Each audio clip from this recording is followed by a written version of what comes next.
இந்த வீடியோவில் cash flow ஸ்டேட்மெண்ட்லேருந்து ஒரு சம் வந்து பார்க்கலாம். ஓகே, ஃபஸ்ட் கொஸ்டின் பாருங்கள். ஃபாலோவிங் த கேஷ் ஃப்ளோ அப்புறம் வரண்டா limited of the year and 31 March. So inflow and outflow கொடுத்துருக்காங்க. ஸோ ஃபஸ்ட்டு என்ன பண்ண போகிறோம் அப்படின்னா, கேட்டகரி பேஸ் பண்ணி பிரிச்சுக்கலாம். அதாவது இப்போ objective activity, investment activity, finance சொல்லிட்டு பார்த்தோம் இல்லையா, போன சம்மில் பேசிக் பார்த்தோம் இல்லையா. ஸோ தான் அதுபடி நம்ம என்ன பண்ண போகிறோம்னா, சம்மில் இருக்கக்கூடிய அந்த என்ட்ரிஸ் வந்து பிரிக்க போகிறோம். ஓகேவா? ஓகே, ஃபஸ்ட்டு பிரித்தா தான் சம் போடுறதுக்கு ஈஸியாக இருக்கும். ஸோ அதனால் ஓகே. ஸோ பார்த்திங்கன்னா ஃபஸ்ட்டு அவுட் ஃப்ளோவில் பார்க்கலாம். Payment to credit. ஸோ இது வந்து நம்மளுக்கு ஆப்ரேட்டிங் ஆக்டிவிட்டி.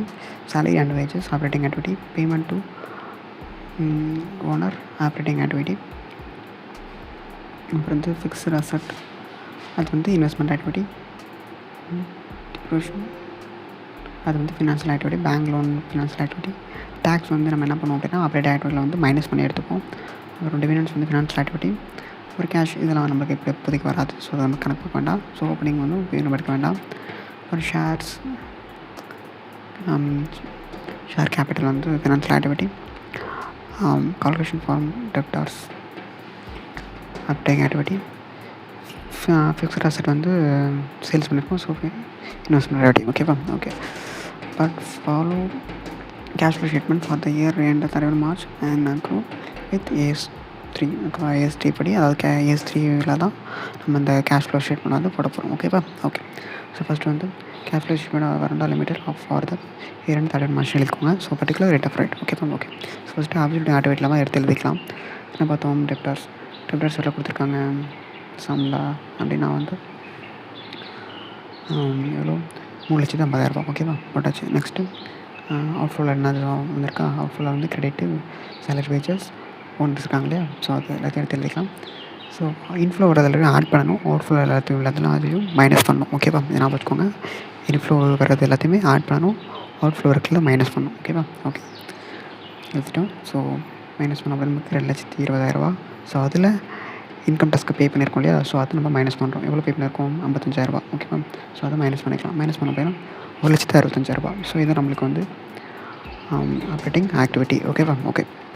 ஸோ நெக்ஸ்ட் வந்து இன்வெஸ்ட்மெண்ட் ஆக்டிவிட்டி கண்டுபிடிக்கும். ஸோ இன்வெஸ்ட்மெண்ட் ஆக்டிவிட்டி என்ன இருக்குது? ஃபஸ்ட்டு பர்ச்சேஸ் எழுதிக்கலாம். பர்ச்சேஸ்னால் அவுட் ஃப்ளோவில் பர்ச்சேஸ் எவ்வளோ பண்ணியிருக்கோம் அப்படின்னா வந்து ஃபிக்ஸ்ட் அசட் எவ்வளோ பண்ணியிருக்கோம்? 4,00,000 பண்ணியிருக்கோம். ஸோ இன்ஃப்ளோவில் பாருங்கள், இன்ஃப்ளோவில் வந்து சேல்ஸ் பண்ணியிருக்கோம். எவ்வளோ சேல்ஸ் பண்ணியிருக்கோம் அப்படின்னா 70,000 சேல்ஸ் பண்ணியிருக்கோம். ஸோ மைனஸ் பண்ண அப்படின்னா 3,30,000. அது வந்து ஓகேவா? அதான் வந்து நம்மளுக்கு இன்வெஸ்ட்மெண்டிங் ஆக்டிவிட்டியில் வந்து 3,30,000 மைனஸில் இருக்குது. ஓகேவா? Okay. So next financial activity. Financial ஆக்டிவிட்டியில் வந்து என்னென்ன பண்ண போகிறோம்? ஓகேவா? ஃபஸ்ட்டு என்ன பண்ண போகிறோம் அப்படின்னா வந்து ஆட் பண்ணிக்கலாம். ஷேர் கேபிட்டல் எவ்வளோ இருக்குது? 5,00,000 போட்டாச்சா. அதுக்கப்புறம் வேறு எதுவும் இன்ஃப்ளோ இல்லை. அப்புறம் வேறு என்ன இருக்குது? அவுட் ஃப்ளோவில் என்ன ஃபினான்ஷியல் ஆக்டிவிட்டி இருக்குது? டிஃப்ரென்ஷியல், அப்புறம் வந்து பேங்க் லோன், அப்புறம் வந்து டிவிடெண்ட்ஸ். ஸோ இது எல்லாத்தையும் நம்ம என்ன பண்ணிக்கலாம்? மைனஸ் பண்ணிக்கலாம். மைனஸ் பண்ணலாம் 1,00,000. ஓகேவா? ஓகே.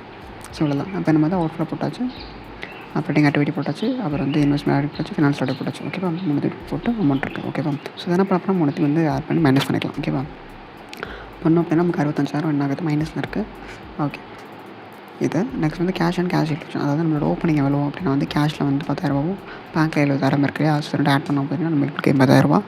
ஸோ இது ரெண்டுத்தையும் மைனஸ் பண்ணோம், நமக்கு கிடைச்ச ஆன்சரையும் நம்ம இருக்கக்கூடிய பேலன்ஸ் மைனஸ் பண்ணோம் அப்படின்னா நம்மளுக்கு 15,000 கிடைக்கிது. ஸோ இது நம்மளுக்கு cash and cash equivalents and end of the period. ஓகேவா? ஓகே. இது எப்படி ரைட்டாக தப்பா அப்படின்னு செக் பண்ணுறது அப்படின்னா வந்து நம்மளுக்கு க்ளோசிங் பேலன்ஸ் இருக்குது இல்லையா, கேஷும் பேங்க்கும் எவ்வளோ கொடுத்துருக்காங்க? 5,000, 10,000 கொடுத்தா 12 பண்ணால் 15,000 இல்லையா. ஸோ இப்படி தான் வந்து நம்ம வந்து ஆன்சர் வந்து கண்டுபிடிக்கும். ஓகேவா? அதாவது நம்ம கண்டுபிடிச்ச ஆன்சரும் க்ளோசிங் பேலன்ஸும் சேமாக இருந்துச்சுன்னா ஆன்சர் வந்து ரைட். ஓகேவா? ஓகே. ஸோ சம் பிடிச்ச சான்ஸ் கமெண்ட்ஸில் தெரிவிங்க. நெக்ஸ்ட் வீடியோவில் என்னோட சம் பார்க்கலாம். தேங்க்யூ. பாய்.